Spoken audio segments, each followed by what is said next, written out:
በዚህኛው ሴክሽን የምንመለከተው ስለ አሪፍፔ ዶክመንቴሽን ሲሆን እሱንም ለማግኘት developer.arifpay.net ላይ በመግባት እዛ ላይ ያሉትን የተለያዩ ኢንፎርሜሽኖችን ማንበብ ትችላላችሁ።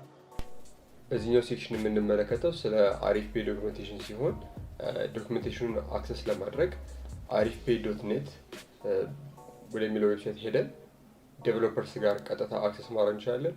ካልሆነም ደግሞ developer.arifpay.net ላይ በመግባት ወደ ኢንተግሬሽን መግባት እንችላለን ማለት ነው።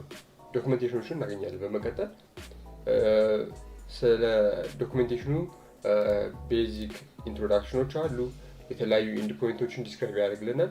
እንዲሁም ደግሞ በአሪፍፔ ሰፖርት የሚደረጉት የተለያዩ የሲ2ቢ እና የቢ2ሲ ትራንዛክሽን ታይፖችን ኢን ዲቴል ኢምፕሊመንት ተደርገው እናገኛቸዋለን። እንዲሁም ደግሞ በተለያዩ የኢምፕሊሜንቴሽን ሴክሽኖች ላይ የተለያዩ አይነት ሳንድ ቦክሶችን ኢንተግሬት ተደርገው እናገኛቸዋለን ማለት ነው። በመቀጠል ደግሞ የተለያዩ ኤስዲኬዎች እና ፕለጊኖችን እናገኛለን። ለተለያዩ ላንጉጆች እና ፍሬምወርኮች የተዘጋጁ እነዚህ ኤስዲኬዎች በበርካታ መንገድ ሊያግዙን ይችላሉ። እንዲሁም ደግሞ የተለያዩ ፊቸሮች አሪፍፔ ሰፖርት የሚያደርጋቸው አሉ። ሪከሪንግ ፔመንቶች የመሳሰሉትን እናገኛለን ማለት ነው።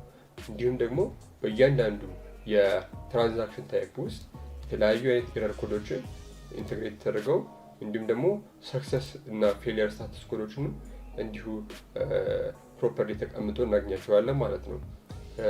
በመቀጠልም ደግሞ የተለያዩ አይነት የዶክመንቴሽኑን በዶክመንቴሽኑ ላይ የተካተቱ የተለያዩ ቶፒኮችን ኢንዲቴል ዲስክሪፕሽን እናገኛለን፣ ስለ ሳንድቦክስ ስለመሳሰሉትም ማለት ነው።